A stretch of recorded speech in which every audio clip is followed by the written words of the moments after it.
नमस्कार। मानवीय जीवन में भय बहुत ही स्वाभाविक है। हर इंसान डरता है और डर के साथ साथ नई संभावनाएं भी खुलती हैं। जब किसी इंसान को डर लगता है तो उसके सामने एक चुनौती रहती है कि इस डर पे विजय कैसे प्राप्त की जाए। इस डर का जो स्रोत है वो कहाँ से है।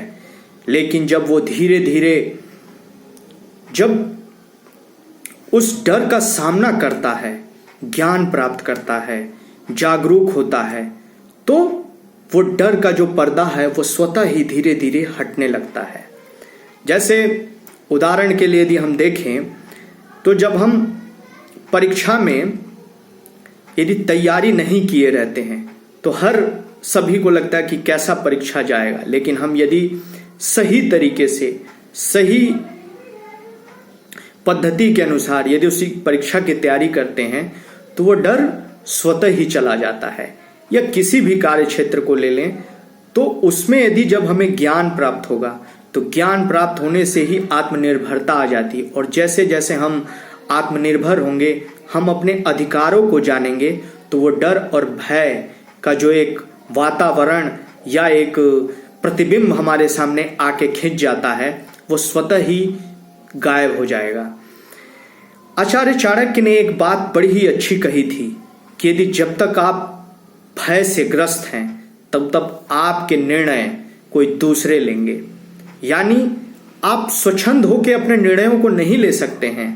आप कहीं ना कहीं या तो वैचारिक चीजों के गुलाम रहेंगे, या आर्थिक चीजों के गुलाम रहेंगे, या सांस्कृतिक चीजों के गुलाम रहेंगे।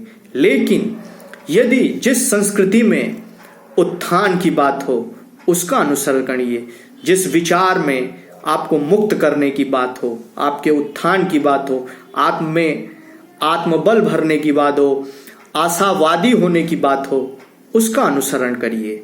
वो आपको भय से अभय की तरफ ले जाएगा।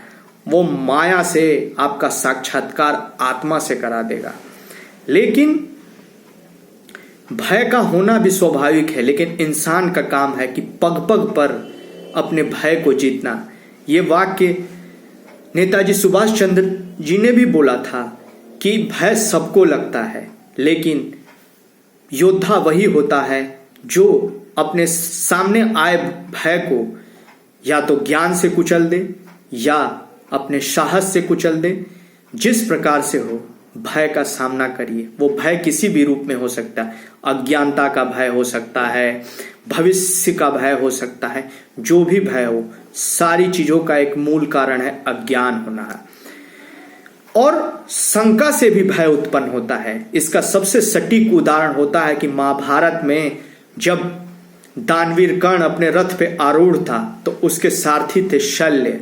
शल्य का मतलब ही होता है शंकाग्रस्त कर देना। तो शल्य अंगराज से कहता है कि अंगराज, आपको कहीं भय तो नहीं लग रहा है अर्जुन को देखकर। तब कर्ण का एक जवाब बड़ा ही दिल जीत लेता है। वो कहता है कि शल्य नरेश, डरते तो वो नहीं जो काठौर के योद्धा होते हैं। यदि हाड़ मांस का योद्धा हो तो डरेगा ही, लेकिन विजय भी उसी के कदम चूमती है जो अपने डर को जीत ले, जो अपने भय पर काबू कर ले और आत्मबल से इतना सशक्त बन जाए कि जो भय की परिसीमा है उसको लांघ कर अभयता को प्राप्त करे। उसी तरह हम अपने जीवन के हर क्षेत्र में अपने काम से अपने में जागरूकता लाके वो जो भय की परिसीमा है उसको तोड़ सकते हैं, अपने विचारों को स्वच्छंद बना सकते हैं। और जब हम अभी मौजूदा परिस्थितियों में बात करते हैं और जिस चीज में हम भारत में रहते हैं उसमें लोकतंत्र का जिक्र बहुत ही अहम हो जाता है। लोकतंत्र में हम सभी का समान अधिकार है। हमारे पास जो भी अधिकार है उसमें चाहे कोई सर्वोच्च पद पर बैठा हो या कोई समाज के एकदम गरीब तबके पे बैठा, उसका अधिकार बराबर है। मतलब उसको स्वच्छंद जीने का अधिकार है। अपने अधिकारों के साथ अपना विकास वो जिस प्रकार से चाहे वो जरूरी है। लेकिन उसके पास एक सबसे बड़ा अहम अधिकार है वोट देने का। यदि वो जागरूक होकर वोट दे तो इस लोकतंत्र में जो जनप्रतिनिधि हैं वो बड़े अच्छे चुन के आएंगे, और जब वो अच्छे चुनकर आएंगे तो जाहिर बात है वो जो नीतियां बनाएंगे ना वो बहुत अच्छी होगी। उनमें एक अजीब तरह की सकारात्मकता होगी, उसमें सारे लोगों का एक समावेशी विकास की अवधारणा होगी। उसमें केवल स्वयं के विकास की जगह नहीं होगी, उसमें जगह होगी जो उस समाज के लोग रहते हैं। लेकिन ये तभी होगा जब लोग भय और अज्ञानता से दूर होंगे। वो क्षणिक चीजों के लिए तुरंत लाभान्वित होने के लिए किसी भी गलत प्रत्याशी को वोट न दें। लेकिन भला वो भी करें तो क्या करें, जब कभी आदमी आर्थिक रूप से कमजोर होता है तो थोड़े से लालच के लिए वो गलत प्रत्याशी को भी वोट दे देता है। लेकिन ये हमें जन जागरण करना होगा। जब जन जागरण होगा और समाज का हर तबका सही प्रत्याशियों को, जो जिनका एक मिशन अलग हो, जिनमें एक अलग भावना हो समाज सेवा की, या उनको कि जनता ने उनको विश्वास करके अपना नेता चुना है और वो नेता का दायित्व निभाए। नेता का दायित्व होता है कि लोगों के अधिकारों के लिए लड़े, लोगों के विकास के लिए लड़े, लोगों के उत्थान के लिए लड़े। नेता का ऐसा नहीं कि सत्ता में चुन जाने के बाद खुद को उस सत्ता का उपभोग का साधन बना दे। जब वो उपभोग करने लगेगा तो वो नेता नहीं रह जाएगा, वो जनता के विश्वास का हनन करेगा। जनता के विश्वास को उसने धोखा दिया है। इसके लिए जनता को जागरूक होने की जरूरत पड़ेगी।